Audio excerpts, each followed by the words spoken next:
Hello friends, मैं हूं अरुण। आप देख रहे हैं अभिनव डिजिटल टेक।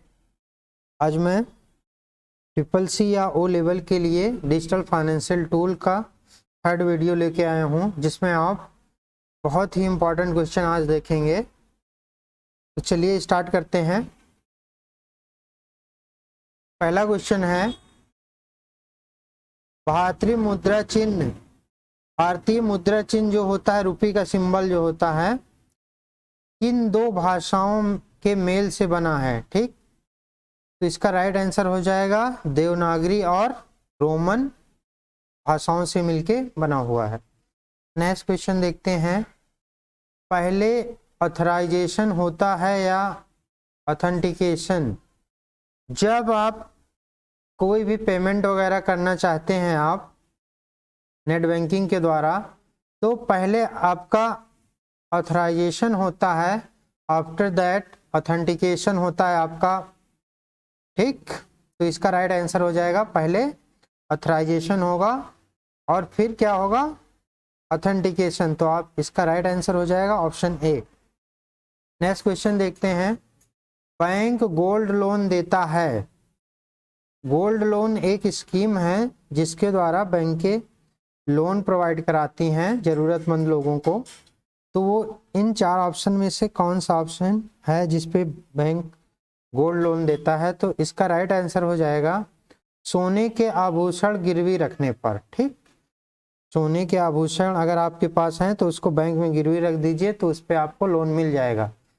जब आप लोन चुका देंगे तो आप अपनी गिरवी को वापस ले सकते हैं।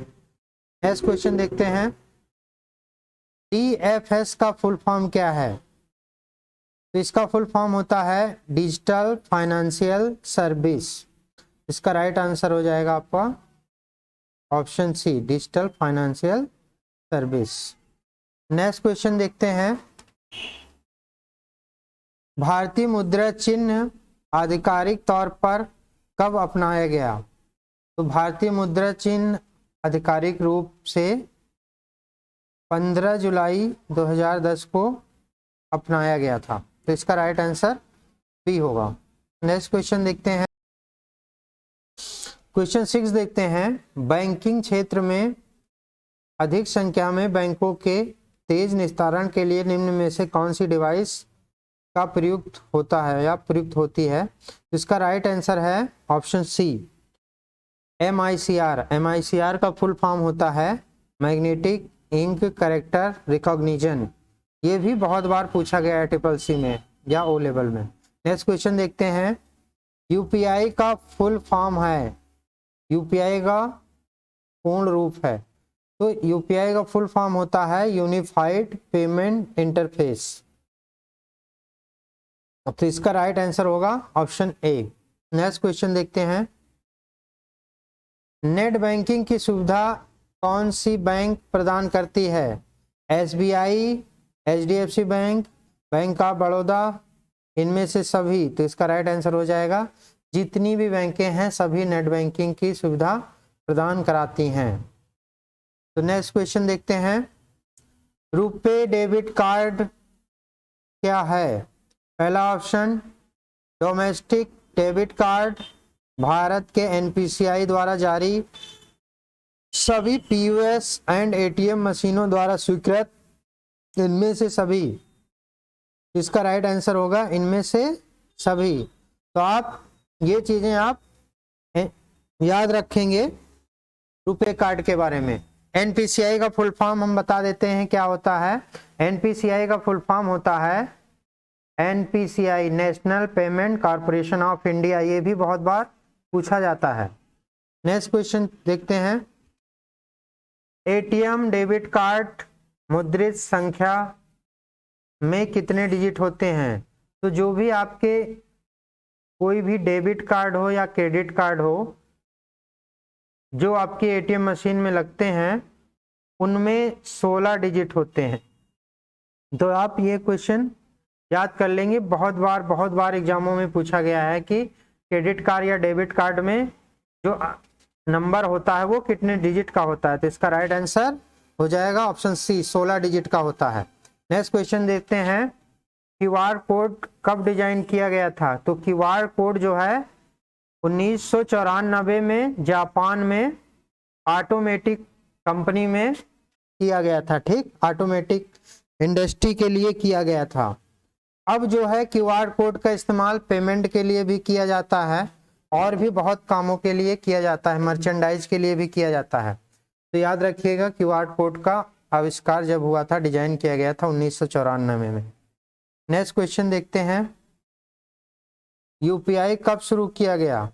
ये बहुत ही इंपॉर्टेंट क्वेश्चन है, यूपीआई कब शुरू किया गया? तो यूपीआई जो है शुरू किया गया था 15 अगस्त 2016 में, ठीक। ये आपके गूगल प्ले स्टोर पे 2016 में आया था। लेकिन एक क्वेश्चन पूछा जाता है, यूपीआई कब बना, ठीक। तो ये बन के तैयार हो गया था 11 अप्रैल 2016 में ही बन के तैयार हो गया था। फिर ये टेस्टिंग पीरियड में था, 15 अगस्त 2016 को ये गूगल प्ले स्टोर पे डाउनलोड करने के लिए उपलब्ध हो गया था। उस समय RBI, reserve bank of India के गवर्नर थे मिस्टर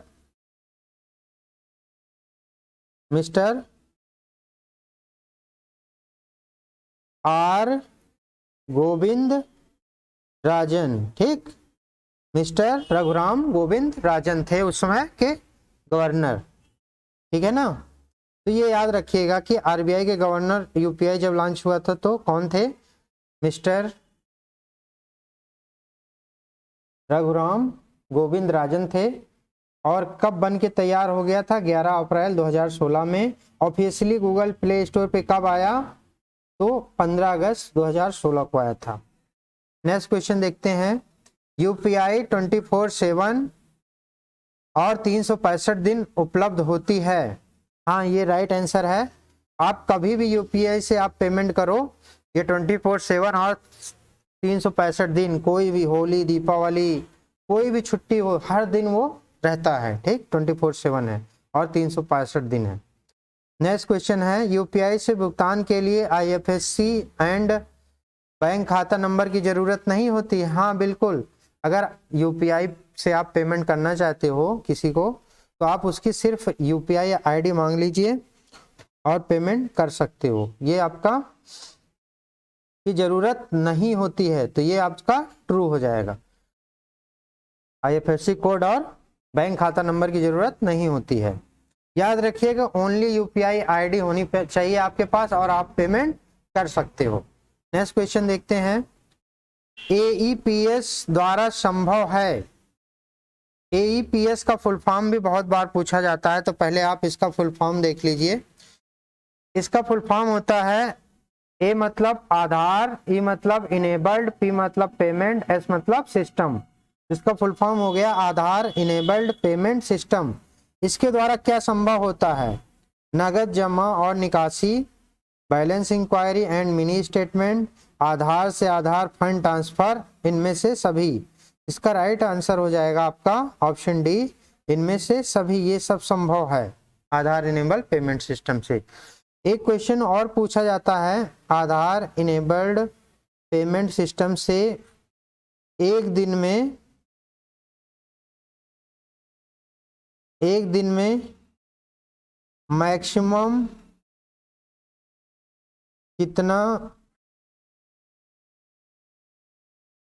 कितना पैसे की निकासी हो सकती है? तो इसका राइट आंसर हो जाएगा 10,000 रुपये।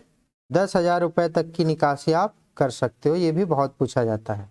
नेक्स्ट क्वेश्चन देखते हैं, यूएसएसडी का full form unstructured supplementary service data है। तो यूएसएसडी जो होता है एक एसएमएस बेस्ड सर्विस है, एसएमएस बेस्ड सर्विस है। इसका इस्तेमाल करने के लिए no need of internet connection की जरूरत नहीं होता है यूएसएसडी का इस्तेमाल करने के लिए, ठीक। इससे आप मैक्सिमम 5,000 का आप पेमेंट कर सकते हो एक दिन में, 5,000 रुपये तक का पेमेंट एक दिन में कर सकते हैं। आप ये याद रखेंगे, ठीक। पहली बात, यूएसएसडी का फुल फॉर्म क्या होता है? अनस्ट्रक्चर्ड सप्लीमेंट्री सर्विसेज डेटा होता है। मैक्सिमम लेन देन एक दिन में कितना हो सकता है? 5,000 रुपये तक का हो जाता है। एसएमएस बेस्ड सर्विस है और इसके लिए no need of internet, internet की कोई ज़रूरत नहीं होती है। नेक्स्ट पॉइंट आप याद रखेंगे, इसके लिए *99# ये नंबर, कोड नंबर आपका डायल करना होता है, ठीक। एक चीज़ और याद रखिएगा, यूएसएसडी की सुविधा लेने के लिए आपका मोबाइल नंबर आपके बैंक खाते से लिंक होना चाहिए, मोबाइल नंबर दर्ज होना चाहिए। तो ये चीज़ें आप याद रखेंगे यूएसएसडी के बारे में। नेक्स्ट क्वेश्चन देखते हैं। यूएसएसडी से पेमेंट ट्रांसफ़र करने के लिए *99# कोड का इस्तेमाल किया जाता है। हाँ, ये बिल्कुल ट्रू है, अभी मैं पिछले क्वेश्चन में ये बता चुका हूँ।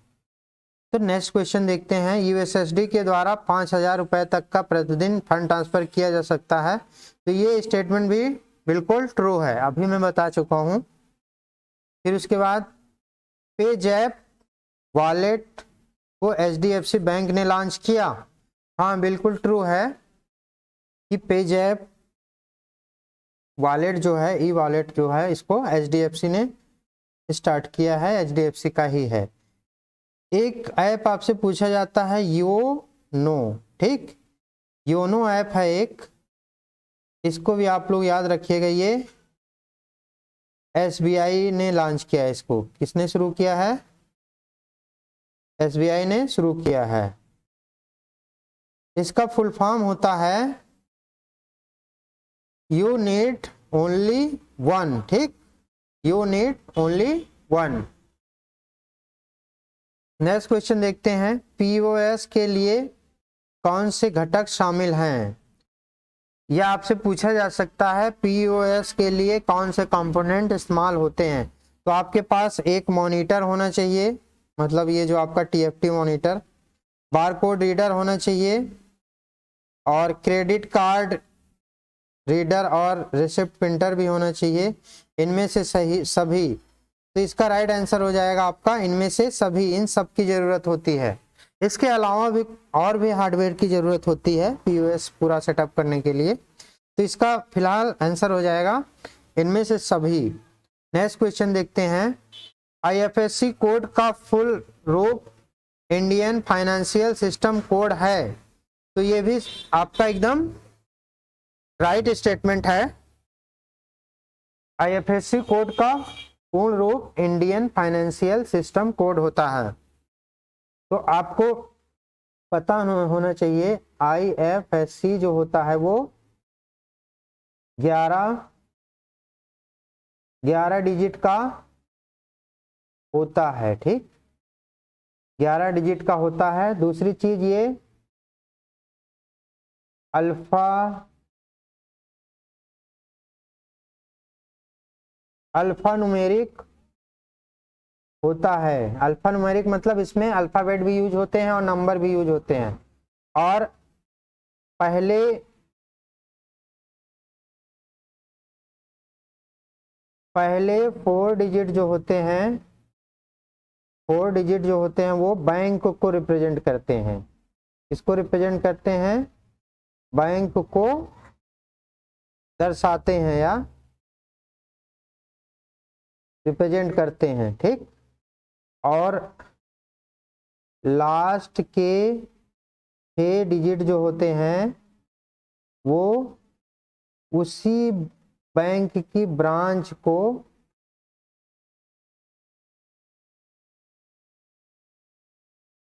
दर्शाते हैं, ठीक है ना। और 5वां डिजिट जो होता है,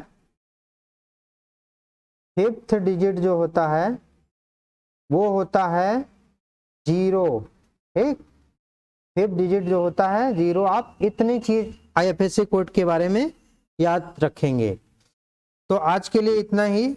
अगर आप SSC या O लेवल की तैयारी कर रहे हैं या किसी भी गवर्नमेंट जॉब की तैयारी कर रहे हैं जहां पे कंप्यूटर के कुछ क्वेश्चन पूछे जाते हैं या कंप्यूटर अवेयरनेस पूछा जाता है, तो उसकी तैयारी करने के लिए आप मेरे चैनल को सब्सक्राइब कर सकते हैं।